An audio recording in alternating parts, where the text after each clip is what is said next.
Today I'm shedding some light on a classic giant solo taken from the band's 1992 album Time to Burn. Lay It on the Line wasn't a single for the band, but it's a killer track with a rags to riches rock and roll story at the heart of it, emphasising the importance of giving everything you've got to make something of yourself.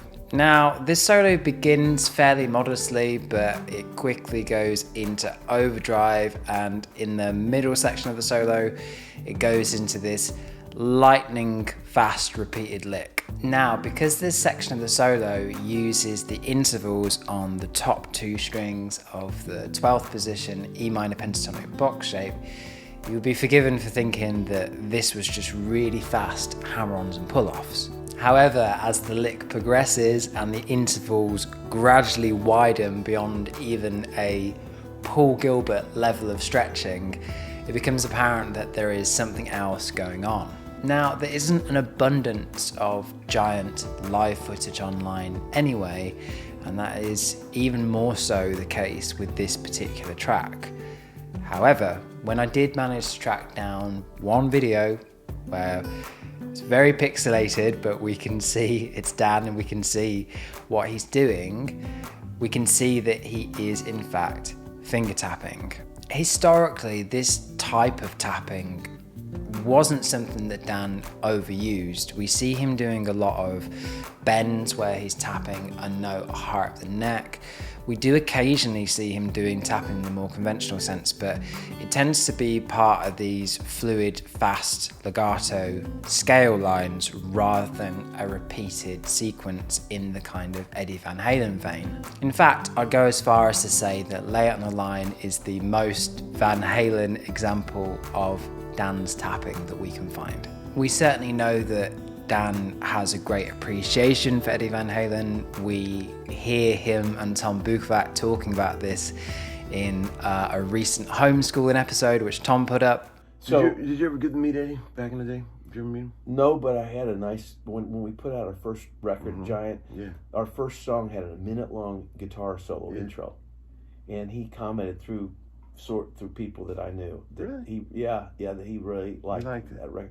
Yeah, that was as close as I ever got to Eddie. Oh my God. So the Van Halen thing was once I latched onto it, it totally changed. It changed my view of everything from a rhythm standpoint. Everybody else was into his soloing more, and I loved his soloing. Right. But he was a composition rhythm guitar player. He was an architect. And there's certainly some parallels because we have a repeating left-hand figure with a right-hand figure which is ascending up the neck. And this is something, of course, that we've seen Eddie do a lot. With that said, this solo doesn't feel like an Eddie solo. It feels like a Dan solo. So just for fun, I'm going to break down the lick for you and talk to you about a couple of different ways that you can approach it.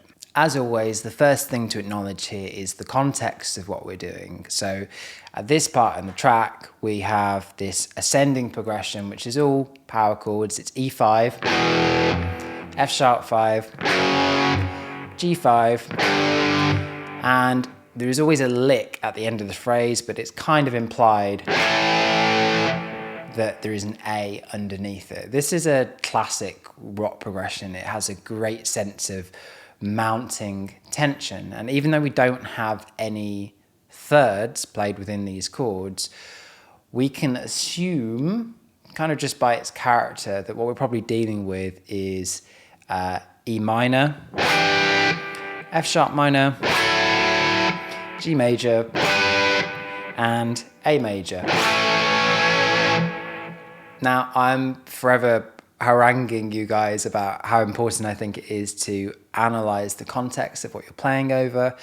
And if we look at this progression, we can see that we have two minor chords, both separated by a tone, followed by two major chords separated by a tone. And if we think about our diatonic sequence of major, minor, minor, major, major, minor diminished, we could perhaps assume that what we're looking at is a 2 chord, a 3 chord, a 4 chord, and a 5 chord. Now, because the progression begins on the 2 chord, we can assume that we're playing in a Dorian context, in this case E Dorian, And if we work backwards from that, E Dorian being the second mode of the major scale, we can work out that we're probably in the key of D major overall. This would be our umbrella key or our parent key. If you would like to learn this whole solo, there is a transcription of it on the Session Heroes Patreon page, as well as the backing track which I created for this video. You'll notice that I don't monetize any of my videos. This is because I don't want adverts to encroach on your experience of this channel. I want it to be a calm place where we can learn about the stuff that we love. So I turn all adverts off, but therefore I don't make any money from YouTube. So if you want to support me in making these videos and you want access to these transcriptions, these backing tracks, as well as regular top draw licks, which is stuff that I'm just working on in my own practice routine, then check out the Session Heroes Patreon page. Today we're just going to be looking at the tapping section of this solo. Now, as I alluded to earlier, the first phrase is made up of the notes at the top two strings of the 12th fret E minor pentatonic scale. So in other words, we have G, E, D, and B, which is why you'd be forgiven for believing that maybe the lick was played something like that.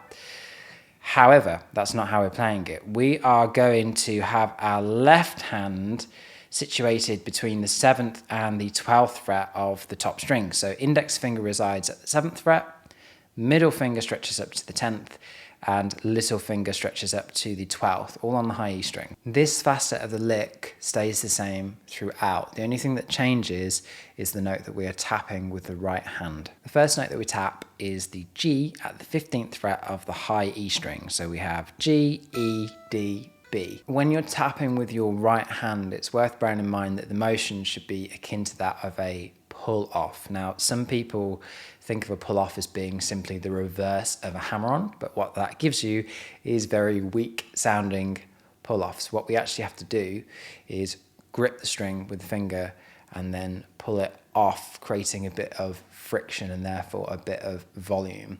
I'm going to do the same thing when we tap. We're going to tap straight down on top of the note, but then drag almost down and off the fretboard so that we get hopefully 4 notes of even volume. Now there's 2 kind of variations of this idea that I want to talk about. The first one is that we are simply going to be playing this as 30-second notes, which means that for every beat we're going to be playing 8 notes, and this just equates to 2 repetitions of this pattern per beat so that we get this sort of thing. Okay, we actually have 4 repeats of each part of the lick as we move through the sequence. So for this first one, we have that. We're now going to move up to the 17th fret, which is the perfect 4th in relation to the scale. We'll then move up a further 2 frets to the perfect 5th, which is at the 19th fret, and then we land on the 21st fret of the high E string with our major 6th interval, and this is the other clue that we're dealing with Dorian, because we have a minor 3rd and a major 6th within the same scale, and Dorian is the only major scale mode that has that. Okay, so slowly our whole sequence is as follows.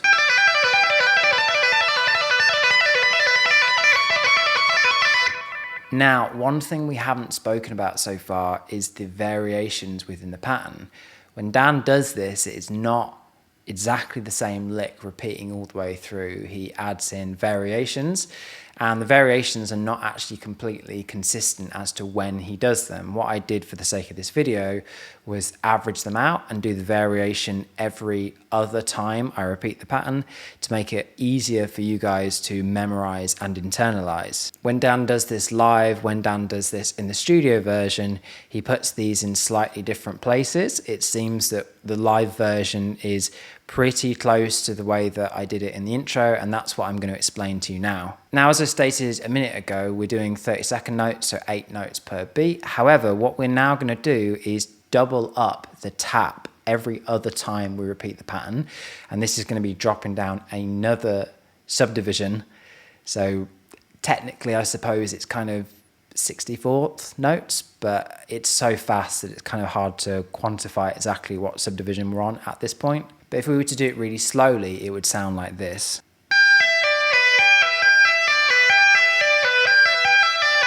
And this could even be a triplet subdivision, something like a sextuplet 32nd note, but it's going by so fast that it's hard to tell. Generally, it seems like Dan does this every other time, more often than not, so that would give us something like this.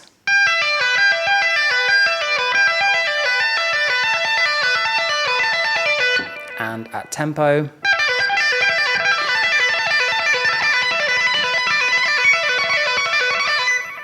so the thing that is really important with this lick is trying to get the volume as even as you can across the board, trying to get your tap notes as loud as your pull-offs, particularly in that double tap part of the lick. It is challenging to get them both to speak. You have to be quite assertive with your right hand and make sure that you're getting enough velocity to get the volume out of the note. With all that said, this is a really cool lick and it certainly has a strong Van Halen flavor to it.